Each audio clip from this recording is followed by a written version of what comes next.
पतंजलि की तरफ से दावा किया गया कि उन्होंने कोरोना से निजात दिलाने वाली एक दवा की खोज कर ली है। वहीं आयुष मंत्रालय ने मीडिया की खबर के आधार पर इस मामले को संज्ञान में लिया।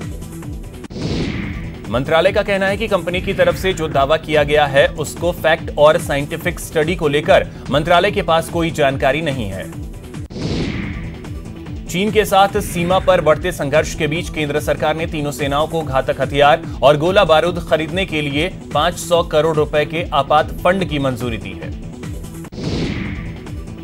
इस मंजूरी के तहत भारत अमेरिका से M777 अल्ट्रा लाइट होवित्जर तोप के लिए एक्सकैलिबर एम्यूनिशन खरीदेगा। यह सभी ऑर्डर केंद्र सरकार द्वारा सेना को दिए गए आपातकालीन वित्तीय शक्ति के अंतर्गत दिया गया। रक्षा मंत्री राजनाथ सिंह मॉस्को में अपने चीनी समकक्ष से मुलाकात नहीं करेंगे। दिल्ली के उपराज्यपाल अनिल बैजल ने दिल्ली के principal secretary home BS Bhalla को दिल्ली में कोरोना मामलों के प्रबंधन के लिए नोडल ऑफिसर नियुक्त किया है। मैक्सिको सिटी में निवासियों के साथ दक्षिणी राज्य ओक्साका में भूकंप के झटके महसूस किए गए, जिससे 5 लोगों की मौत की खबर है। देश में कोरोना पॉजिटिव मरीजों की संख्या बढ़कर 4,40,215 हो गई है। 2,48,190 लोगों को डिस्चार्ज किया गया। 14,011 मरीजों की मौत हुई है। दिल्ली में कोरोना पॉजिटिव मरीजों की संख्या बढ़कर 62,655 हो गई है। 36,602 लोगों को डिस्चार्ज किया गया। 2,233 मरीज की मौत हुई है। राजस्थान में कोरोना पॉजिटिव मरीजों की संख्या बढ़कर 15,627 हो गई है। 11,969 लोग डिस्चार्ज कर दिए गए। 365 मरीजों की मौत हुई है। महाराष्ट्र में कोरोना पॉजिटिव मरीजों की संख्या बढ़कर 1,35,796 हो गई है। 67,706 लोगों को डिस्चार्ज किया गया। 6,283 मरीजों की मौत हुई है। तमिलनाडु में कोरोना पॉजिटिव मरीजों की संख्या बढ़कर 62,087 हो गई है। 34,112 लोगों को डिस्चार्ज कर दिया गया। 794 मरीजों की मौत हुई है। दुनिया भर में कोरोना पॉजिटिव मरीजों की संख्या बढ़कर 93,43,220 हो गई है, जबकि 50,36,623 मरीज डिस्चार्ज कर दिए गए। 4,78,920 मरीजों की मौत हुई है। प्रदेश की सड़कों की गुणवत्ता जांचने के लिए डिप्टी सीएम सचिन पायलट ने मंगलवार को बस्सी कस्बे समेत कई सड़कों का औचक निरीक्षण किया। इस मौके पर पायलट ने कहा कि गुणवत्ता के साथ समझौता करने वाले किसी भी अधिकारी, कर्मचारी या ठेकेदार को नहीं बख्शा जाएगा। सीएम द्वारा प्रदेश भर में इंदिरा रसोई योजना लॉन्च करने की घोषणा का विधानसभा उपनेता प्रतिपक्ष राजेंद्र राठौर ने एक तरफ स्वागत भी किया है, जबकि दूसरी तरफ अन्नपूर्णा योजना का नाम बदलने का आरोप भी लगाया, जिसको लेकर राठौर ने सीएम को पत्र लिखकर अन्नपूर्णा योजना फिर से शुरू करने की मांग की है। डूंगरपुर जिले के प्रभारी मंत्री राजेंद्र यादव डूंगरपुर जिले के 1 दिवसीय दौरे पर रहे। इस दौरान प्रभारी मंत्री यादव ने कलेक्ट्रेट के IT केंद्र में VC के जरिए अधिकारियों की बैठक ली।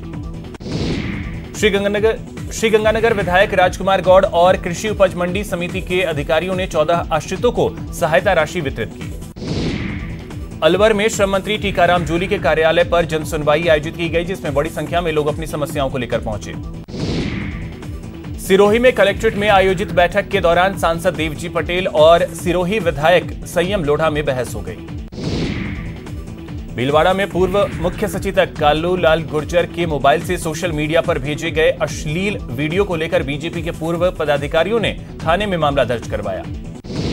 कोरोना से बचाव को लेकर भरतपुर में जागरूकता अभियान चलाया गया।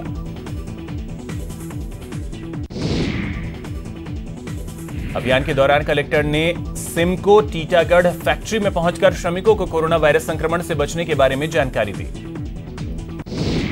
जोधपुर में पुरातत्व विभाग की ओर से म्यूजियम में कोरोना जागृति अभियान चलाया गया। इस दौरान कलाकारों ने संगीत के जरिए कोरोना को लेकर लोगों को जागरूक किया। अजमेर में लॉकडाउन के दौरान फंसे कुछ मजदूरों ने घर भिजवाने की गुहार लगाई है। मंगलवार को राजस्थान प्रदेश ईंट भट्टा मजदूर यूनियन के बैनर तले कलेक्टर को ज्ञापन सौंपा गया। जोधपुर जिले के ओसिया में पुलिस अधिकारी मॉल का उद्घाटन करने पहुंचे। मॉल के उद्घाटन समारोह में 50 से ज्यादा लोग एकत्रित हो गए और लॉकडाउन के नियमों का उल्लंघन किया।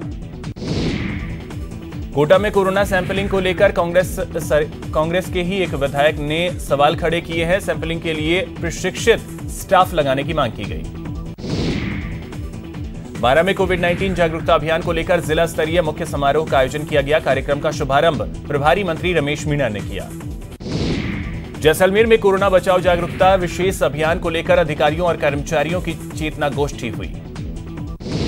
कोटा में आई रिपोर्ट में एक और कोरोना पॉजिटिव मामला सामने आया है। कैथून निवासी 85 वर्षीय महिला पॉजिटिव पाई गई। जोधपुर में कोरोना जांच शिविर का आयोजन आर्य समाज भवन पावटा सी रोड पर आयोजित किया गया। अलवर जिले के राजीव गांधी सामान्य अस्पताल में बन रही कोरोना टेस्ट लैब का कलेक्टर इंद्रजीत सिंह ने निरीक्षण किया। बाड़मेर में कोविड-19 के संक्रमित की संख्या का आंकड़ा 200 के पार पहुंच गया है। राजस्थान में कोरोना को लेकर जयपुर के अल्बर्ट हॉल में जागरूकता कार्यक्रम का आयोजन किया गया। कोटा में मीटर रीडिंग बिल की राशि कम करने की एवज में 7,000 रुपए की रिश्वत लेने वाले कनिष्ठ अभियंता की कोर्ट में पेशी की गई, जहां से उसे 7 जुलाई तक के लिए जेल भेज दिया गया। कोटा में एक हेड कांस्टेबल को कार से कुचलने की कोशिश करने वाले बदमाश को पुलिस ने गिरफ्तार कर लिया। धौलपुर में जगदीश तिराहे पर देर रात चोरों ने 2 दुकानों को अपना निशाना बनाया और दोनों दुकानों से करीब 1 लाख का माल लेकर फरार हो गए। दौसा के NH 21 पर दिन दहाड़े 2 गुटों में जमकर मारपीट का मामला सामने आया है। यहां हाईवे पर कार सवार बदमाशों ने कार में बैठे 2 युवकों को जमकर पीटा। बीकानेर में पुरानी रंजिश को लेकर अज्ञात लोगों ने एक घर में घुसकर हमला बोल दिया। बाड़मेर जिले में पिछले दिनों हिरण शिकार का वीडियो सोशल मीडिया पर जमकर वायरल हो रहा है, जिसको लेकर 2 पक्षों में जमकर विवाद हुआ। अलवर के तिजारा पुलिस ने अवैध हथियार सहित 2 हथियार तस्करों को गिरफ्तार कर लिया। नागौर के मेड़ता में खाली प्लॉट में एक महिला का शव मिला। महिला की हत्या की आशंका जताई जा रही है।